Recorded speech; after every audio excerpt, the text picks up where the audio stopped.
Hey Canucks fans, finally it is game day. Canucks Oilers game 1, round 2, Rogers Arena tonight after 5 days of waiting, and I can't wait to get this thing started. Unfortunately, I won't be at the game. I won't even be watching the game. It's church night and it's a big confirmation night. So for those of you who know, it's like a rite of passage for Catholic grade 7 students in BC.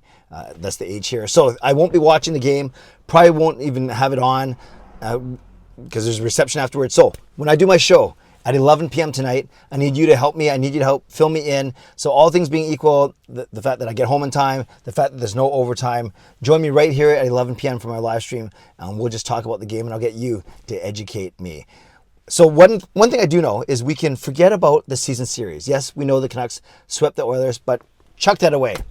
Also, forget about this underdog mentality. Let's chuck that away as well. Because once the puck drops at around 7:15, 7:20 tonight, all that goes out the window. And it's a matter of those 18 skaters and 2 goalies, well, only one at a time. Who's going to play better? Who's going to grit it out? And who's going to take a 1-0 series lead? Now, the Canucks will be backstopped by Arturs Silovs. Absolutely no surprise here. Let's go down the pecking order. Thatcher Demko won't be ready until the end of this series, and even that is not for sure. So we knew Thatcher Demko was not a consideration. Then you go Casey DeSmith versus Arturs Silovs. DeSmith played games 2 and 3 against Nashville. Silovs played 4, 5, 6, including the shutout in the series clinching game. And to me, that was enough to know that it was going to be. I was 100% confident that it was going to be Silovs tonight. Because DeSmith, yes, he's the veteran, but it's not like he has a ton of playoff experience either. So Silovs kind of almost coming in wide-eyed and bushy-tailed. Obviously, he understands the gravity of the moment, but he's certainly not showing that it's getting to him at all. And I think there's a sort of a naivety there in a good way. I'm not saying that he's ignorant. I'm not saying that he's not smart. I am saying that he's got such a good, laid-back demeanor that at least right now, nothing seems to faze him. Now, maybe seeing Connor McDavid and Draisaitl coming at him every second shift, maybe that's going to change things. But for now, I'm 100% confident in Arturs Silovs. I'm sure that more importantly, his teammates are 100% confident in him. So Arturs Silovs making the start tonight. Interesting, they put Elias Pettersson in front of the media today. I've mentioned many times on the channel before, it's usually Quinn Hughes and JT Miller. Quinn Hughes as the captain, JT Miller as kind of like the emotional leader. Those two usually are in front of the media, both after win, after loss, after practices. Then you get a sprinkling of Ian Cole, Dakota Joshua, Connor Garland, Tyler Myers, whatever it may be. But today, Brock Besser, but today it was indeed Elias Pettersson. And I sense a tenseness in him. Not that he's going to play tense, but I think he knows about the noise. He knows about everyone talking about him in the market, fans, media. When's this guy going to step up? Even though his contract doesn't kick into next year, his big one say, he's got to play more like an $11.6 million player. Like, I get all those sentiments. He was not very noticeable in the Nashville series, noticeable for the wrong reasons. I think he had a good Game 5 and a really good Game 6. So at least it's trending upwards. But he missed practice yesterday, as I mentioned, with the flu. He was back today, optional skate. But they put him out in front of the media, and I noticed a couple things. He's got a good mustache and beard going, but he kind of just was very stoic in his answers. Not very emotional, we've seen him kind of be friendly and looser with the media. That certainly wasn't him today.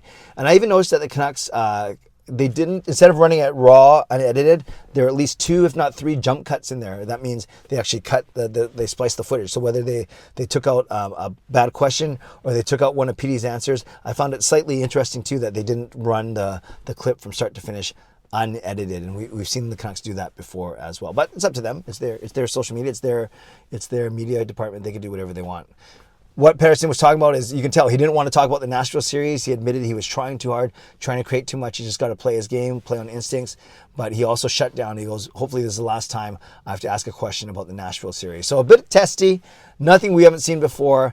And I'm fine with that. I'm fine with that if it means that he's going to come out really intense, really aggressive, and really on top of his game. Now, speaking of on top of his game, I've been harping since the weekend on 5 keys to the Canucks winning this series that I still think ring tried and true, even after watching other vloggers, other media. I'm still going to stick with these 5, and they're no particular order, and they're not rocket science, but I also don't think I'm oversimplifying things either. And I'll tell you what I mean. So number 1, PD. Remember, not in order. PD's got to step up. and he has a chance to step up. If Miller has to take McDavid, if Lindholm has to take Draisaitl, that opens up a huge opportunity, especially at home for Pettersson, playing against the Ryan McLeod line as their third line. So let's see if that's how the matchups shake out. But PD has a big opportunity to do to really break out of his funk and really be a difference maker. The Canucks need him to be. Number 2, I just mentioned him, Elias Lindholm.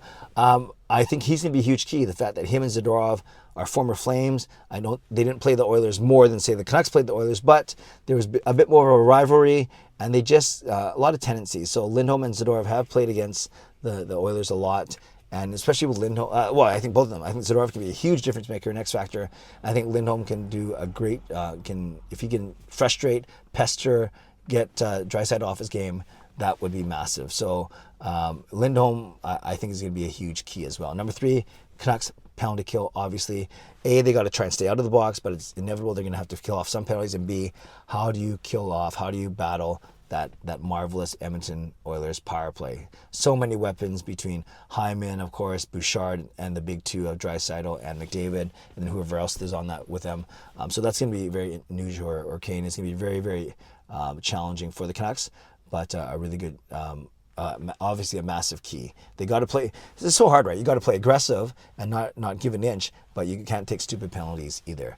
Number 4, I think it's Canucks goaltending is going to be a huge key. I kind of led with it off the top of this vlog. We know it's Silovs, and I 100% confidence in him, but as soon as Demko's ready, you put Demko back in the net. And number 5, I think it's just, I think Skinner. I've been saying this a lot. Stuart Skinner is not UC Soros. The Edmonton defense is not the Nashville defense. We have an opportunity. Yes, we were stymied by the Nashville defense. I don't think we're going to get stymied by the Edmonton defense and by Stuart Skinner. So get into Skinner's grill early, get to the net, pucks on net, take away his eyes, all those things. Bump him a little bit within reason, and I think make it a tough series for him and put some doubt into him as early as you can. So again, maybe these things are easier said than done, but those are some of my keys for the series. I would love to know your keys for the series. Put them in the comments below. And give me a score prediction. First Canucks goal scorer. I am going Elias Lindholm. Elias Lindholm with the first goal. And it's going to be a 4-3 Vancouver Canucks victory. Not my 4-2 favorite score, but I just think these games overall are going to be much more higher scoring than the Nashville series. So give me your score prediction. Give me your first Canucks goal scorer. And tell me your keys to a Canucks victory. And I'm saying it, I know I was saying Edmonton in 6 last week, but for the last 4 days, I've changed it. I'm going Vancouver in 7. Maybe a little bit of heart overhead, but I don't care. It's the second round, and I can't wait to cheer these guys on, even though I'm not watching the game tonight. Shout out to my sponsors, Van City Experts Real Estate, Perform and Transform, Personal Training, Weight Loss. Thank you, legendary Lucas Gates, legendary Carol Bovenlander, legendary Andrew Chang, and Hall of Fame and franchise members as well. And thanks to all of you for watching, liking, and subscribing. On your way out, make sure you do all those things. Like the video, subscribe, you can leave a donation, become a member, upgrade your membership. Score prediction, first Canucks goal scorer, and keys to a Canucks victory. I laid them all out for you. I want to hear yours now. I'll do my best to read, react, and reply. Okay, friends, stay safe, stay healthy, take care of yourselves, and take care of each other. Enjoy tonight's game. God bless, and go Canucks go.